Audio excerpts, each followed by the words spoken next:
So tonight, I'm talking a little bit about the crazy weird moons that we have in our solar system, with a little preview of what we might have outside of our solar system.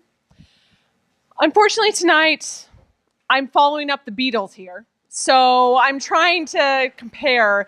I'm talking about things that really exist, okay? We know they really exist. So that just gives you a little context here. This amazing image is from the Cassini mission, which was mentioned in the news. Yes, this image is real. It's various moons. You can see Titan over here. Let me make sure I have the right thing. Titan. We have over here, that is Prometheus. I'll be talking a little bit about him later. We have some other random moons out here, and I can't even though I'm a Saturn planetary scientist, I can't pretend to know which ones those are. There's so many in this image. So Saturn's really cool. Trust me, we'll come back. But let's start in the inner solar system. Give you guys a little bit of context. Hopefully, you recognize all of these planets. Can anybody tell me how many moons Mercury has? Oh, you guys are smart. Okay, I know my audience now. How many moons does Venus have? Oh, damn. Okay. I promise that's as far as the language will go. Okay, I'm not like Jackie. Jeez, potty mouth.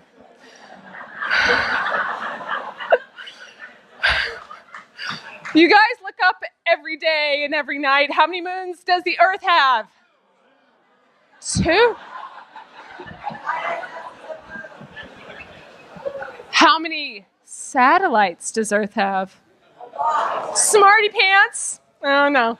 Okay, I'm talking about natural satellites. It's 1. It's the moon. You guys know it. Okay, and Mars? 2. I don't think those really count. They're like sad little potatoes. Nobody cares about those. Boo. The inner solar system really only has 1 moon, and it's our moon. Okay, there's kids in the audience, but I would say, F yeah! All right, we got the moon. That's why it's the moon, right? Okay, give you guys a little bit of context, how we got our moon. Like any relationship, it started out hot, dynamic, full of passion, fiery interaction. Something about the size of Mars hit something that we call the proto-Earth and stripped off all of its crust, part of its mantle. The thing itself disintegrated and eventually recoalesced into what is now our moon, and then whatever was left over recoalesced into what is Earth. And we got our Earth-Moon system. And as any relationship evolves, you grow a little distant. You get a little slower with age. And eventually, you kind of become in sync. That's what happened with the Earth-Moon system. We have the moon here slowly drifts out. This is all angular momentum. Keep up. It's from junior high. Angular momentum, the moon drifts out a little bit. We get the Earth slowing down. It was spinning very rapidly after this collision. It's very rapidly, but slowly as the moon goes out in its orbit, the Earth's rotation slows down. Fun fact, during the time of the dinosaurs, the day on Earth was about 18 hours long. So I feel like I don't have enough. I can't get everything I need to get done now in 24 hours a day. I can't imagine 18. And then eventually the moon slows down in its rotation so that only one side of it faces the Earth at any given time. So what we get is that's something called tidal locking for those of you who are savvy, which since you guys knew the number of the moons in the inner solar system, I feel like you are. You know tidal locking. I can say it. So the moon becomes tidally locked with Earth. And in billions of years from now, the Earth will similarly slow and in its rotation, and the moon and Earth system will be completely tidally locked, But don't worry, you'll be long dead. The sun will be long dead. It's like 20 billion years from now, so don't worry. But you'd have to be on one side of Earth to see the moon, which is kind of a cool thing to think about. So yes, this is how the Earth-Moon system works. It's our celestial partner. It's fun to remember. You guys see it every night. I can move on. Okay. Moving on from the inner solar system to the outer solar system. That's the meat of this talk. That's what I want to talk to you guys about. And I don't care about the asteroid belt. I don't care about the Kuiper belt. You guys may know about them, may not know about them. They're irrelevant here. I really care about small objects orbiting really huge objects. I don't care about things like Pluto that may have something in kind of a co-orbit with them that move around a barycenter. That's not really a moon. What I'm talking about is the things that orbit our giant planets in our outer solar system. That's Jupiter, Saturn, Uranus, and Neptune. How many planets around or moons around Jupiter, you smarty pants? Oh, it keeps going up. It keeps going up. You guys, y'all think you're so smart. You notice here, I have these little greater than symbols in front of all of the numbers around the moons because there's 3 reasons, really.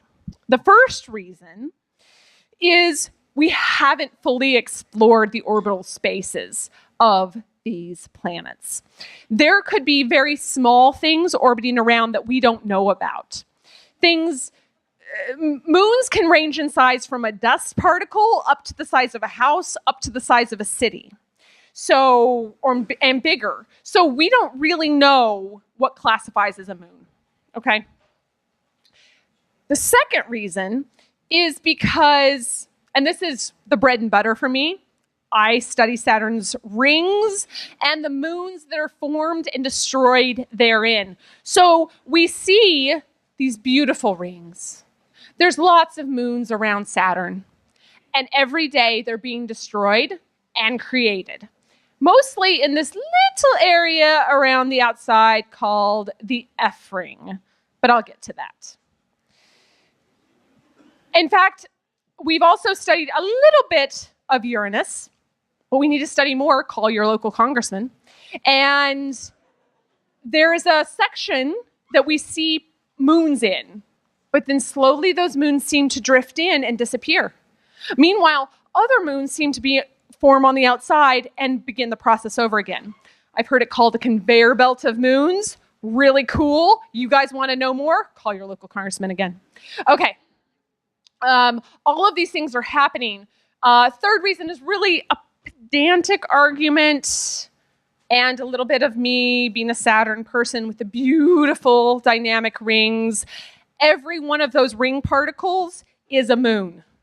If it's a piece of dust, if it's a boulder the size of a house, if it's something much, much bigger that's kilometers wide, those are all moons. So really, Saturn has billions of moons. You guys were way off.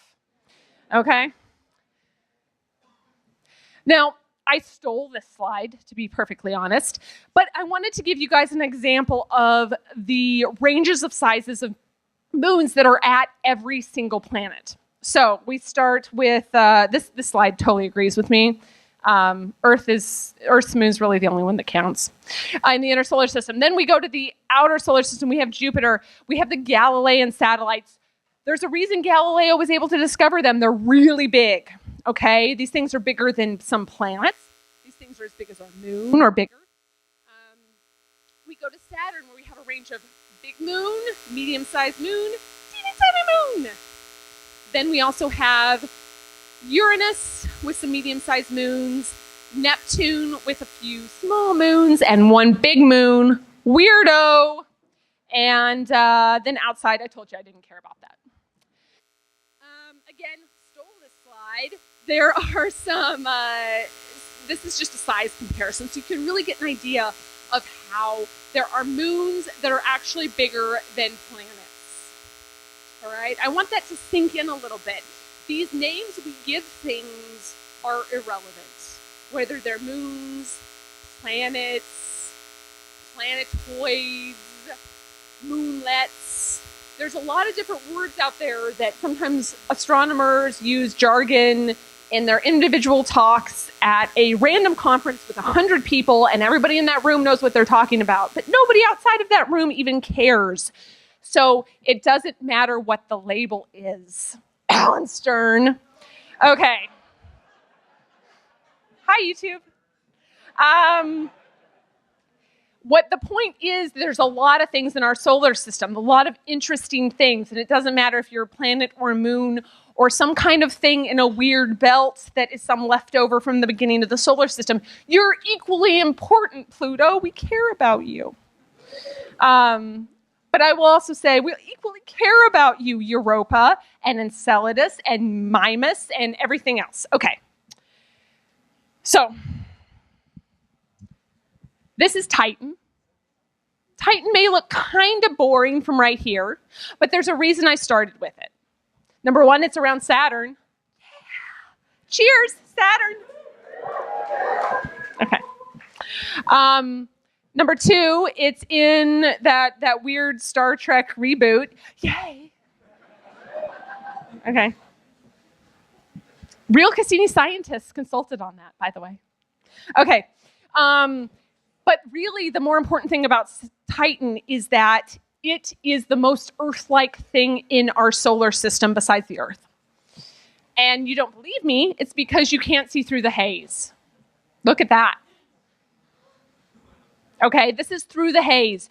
You can see lakes. You can see land masses. If you look close, you can see dunes. You can see rivers and what may be streams. You can see cloud structures. You see this whole big extended atmosphere. That's a lot like Earth. But it is far away from the sun, which means that all of those things that I just mentioned are really cold. Which means that these lakes aren't water, they're methane. Okay? So you have a completely different system that looks a lot like Earth and maybe potentially is an interesting astrobiological thing to think about. Is it possible that life could exist on a moon like this? It has like a, similar to our water cycle, it has a methane cycle. What if it was raining methane? It was raining farts? I don't know. I wouldn't want to live there. But it sounds kind of cool. It's a cool place to explore. So that's the really big moon of Saturn. What if we go to some of the medium-sized moons of Saturn? We have Mimas or Mimas. It depends if you're British or American. I don't know. What does this look like? People haven't beat this to death. What does it look like?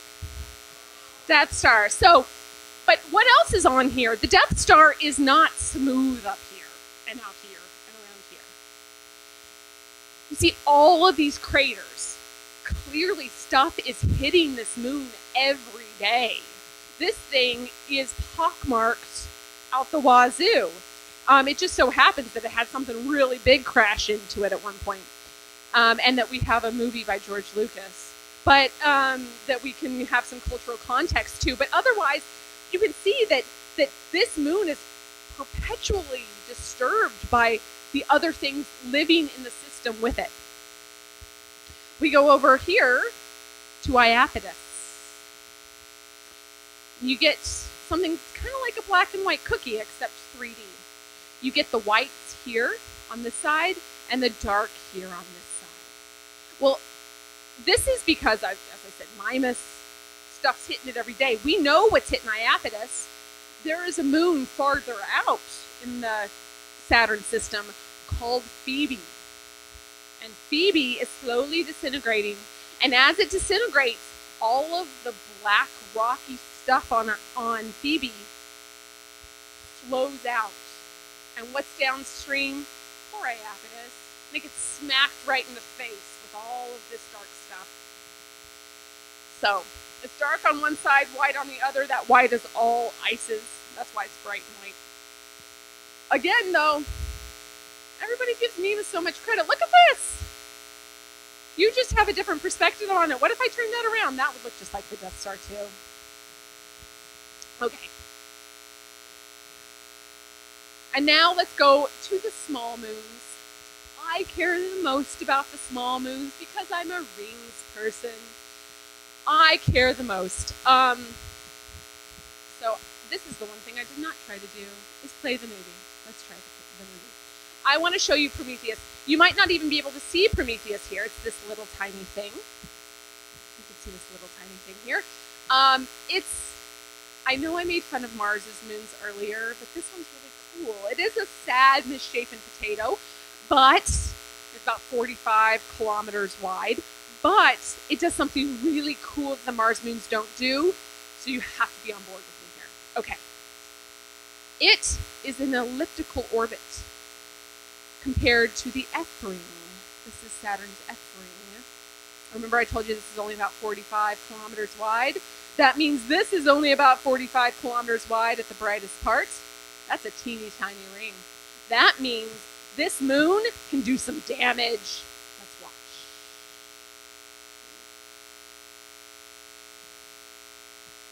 It goes up. It dips its toe into the F ring. It comes back down. There's a skip in the movie. Ignore that. And then it creates this beautiful streamer of material. Those are all individual ring particles that it's kicked in the butt. And those ring particles get in line and say, okay, I'll follow you where you go. And the orbit, because the orbit of Prometheus is just inside the orbit of Prometheus, or Prometheus is just inside the orbit of the F ring, it laps every ring particle in the F ring about once every 2 months, 68 days. And in doing so, it creates lots of these little kicks. And when you look at it over time, you get this beautiful image on the top. So each one of these little channels that you see here, it's like this beautiful fan that's unveiling. Each one of those was created 68 days later, 68 days later. So when we went by this with Pioneer 11 and discovered it, we were like, what the hell is this? When we went by with Voyager, we thought, this doesn't obey any laws of gravity or physics or Kepler's laws or anything that we know about. Now that we've gone back with Cassini and have 13 years of observations, we know exactly what's happening with the F ring. We know that Prometheus has given it little kicks in the butt every once in a while, and this beautiful stuff is forming. By the by, I was talking about those little moons and how moons are created and destroyed. It's all because of these things. So these bright spots are where particles are clustered together. When those particles cluster together, they stick to each other. Sometimes they form moons. Sometimes they hit other moons and destroy them. That's a different talk. I'll move on. Okay. I'm going to come back now to these kind of medium to large size moons. I'm going to cover a broad span of the planets in the outer solar system now. I'm going to touch on Io from Jupiter, Europa from Jupiter, Enceladus from Saturn, and Triton from Neptune. These are all interesting worlds. I'm bringing moons back around to worlds now, if you haven't caught me. Okay, so we have Io. One of these things is not like the other. This one is yellow. We got these weird pock marks everywhere. Does anybody know what the pock marks are? Volcanoes. These things change on timescales that humans can see. This is why this is so exciting. Be a planetary scientist, join me. Okay. These timescales that humans can see means we can study things in real time. We can get an idea of what's happening in our backyard. We have a planet here that has no visible craters. That means its surface is resurfaced. It's turning over so fast that nothing can hit its surface and leave a mark. That means volcanoes everywhere. All of these little spots are volcanoes. Every day, all day. It's amazing. It's like living in Hawaii. It's amazing. But that's a whole different one. Okay. So next we have surfaces evolving. If you look at all these other moons, you get the idea that there's weird spots where there's stripes and craters. There's spots where there's these long stripes. What are those? Those are cracks. And this weird mottled looking, I don't know, bottom of the bin cantaloupe. Those are all evolving surfaces that give us a clue that there's geological activity happening on these moons, which means heat inside. The other clue that there's heat inside, volcanoes, plumes, geysers, all of water ice. So we have the tiger stripes on Enceladus. We've seen individual geysers there. We call them cold faithful because astronomers are so clever. I know. Thank you. No, stop. Okay. We have these big cracks in Europa, which we think may be venting. We've seen stuff out here that may or may not be a plume. Scientists debate. The public goes, yes! And then we have Triton. Again, write your local congressperson. This needs to be investigated with a probe. Triton is probably some kind of captured Kuiper Belt object, something from far out in the solar system that Neptune just grabbed. That's why it looks so weird now that we've seen Pluto up close. We see things like this. It's very cool. We also think we see these black marks. Those are probably ice volcanoes. That's right. Awesome. I have to keep talking, so I can't do the mic drop, but there's so many mic drop moments in this talk. Okay. So, geologic activity equals awesome. I'm going to focus right now on the two ice moons that I mentioned here, Enceladus and Europa. Europa has been known about for a long time. Galileo and the Galileo Observer, the spacecraft that we sent there, did a lot of work looking at Europa. We are looking at Europa using things like the Hubble Space Telescope now. We see these plumes. We know they're awesome. Enceladus kind of thought it was just a little ice ball, weren't that excited about it. But then Cassini went there, and Cassini blew the lid off of that. Particular person who runs the imaging subsystem on the Cassini mission, did their due diligence as a scientist and thought that has to be an artifact. There's no way what we're seeing are actual plumes coming out of the South Pole. All of the other instruments followed up, which is where I have the we. I was one of the instruments following up, and we found the plumes. Yes, we win. So we found these big plumes. This was what, 2006, 2007, 2008. I'm getting old. I can't remember dates. This was a thing that we saw, and we subsequently followed up. We've seen these individual plumes coming out, or individual geysers that form the big plume coming out of the South Pole of Enceladus. We've seen these change with time. We've seen the heat coming from the South Pole. We know it's real. It's awesome. The reason for this is an ice shell. An ice shell around both of these, Enceladus and Europa. Some kind of ice shell that has a liquid ocean or lake beneath, and then a solid core. So here's an artist's rendering of what Europa might look like inside. Again, this water, this ocean, global ocean, a thin ice shell. That's why we see those cracks on the outside. Some kind of internal heat that comes from Jupiter itself, squeezing the moon as it orbits. Possible lakes inside of that ice shell. We don't know. This is why we have to go there. It's incredibly exciting. What if there are whales underneath there? We need to know.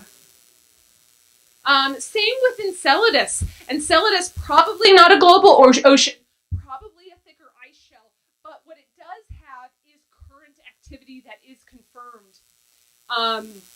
It's undeniable that this is a real image, guys. It is real.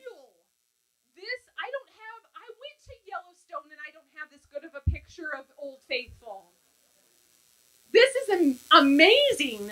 And in these proximal orbits, these grand finale orbits that were mentioned during the news that we're doing with Cassini, these tell us so much more about the system, about the rings, about the moons, about everything.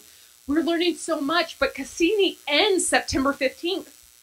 After that, we don't have anything in these giant planets of our outer solar system. We need to know more. Clearly, these moons themselves are the case for going back. Can you imagine what's out there? Oh my gosh. So, I'll end with a little plug to what's next. Yes, we need to go to the outer solar system. We need to investigate these moons that we know about. But as was mentioned before, there's thousands of exoplanets we know about. I guarantee you, more of them are like the outer solar system than the inner solar system. There are thousands of moons out there. You never know what's around them. We need to go and look on our own system to help inform us of what's out there first. So, I'll leave you with this beautiful image of what it might be like if we dug below the surface. You guys are from Texas, you know about drilling. Let's go drill, baby, drill! All right, thank you.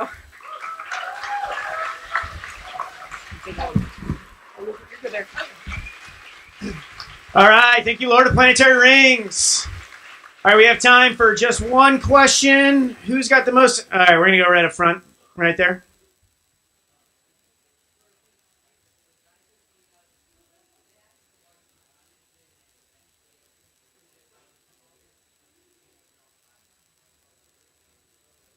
Oh, that's an interesting question. So, do the plumes at Enceladus act as an ion engine and push the moon out of its orbits?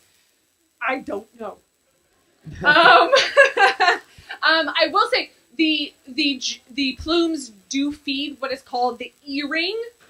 The E-ring is a pure water ice ring that we knew about long before we knew about the plumes.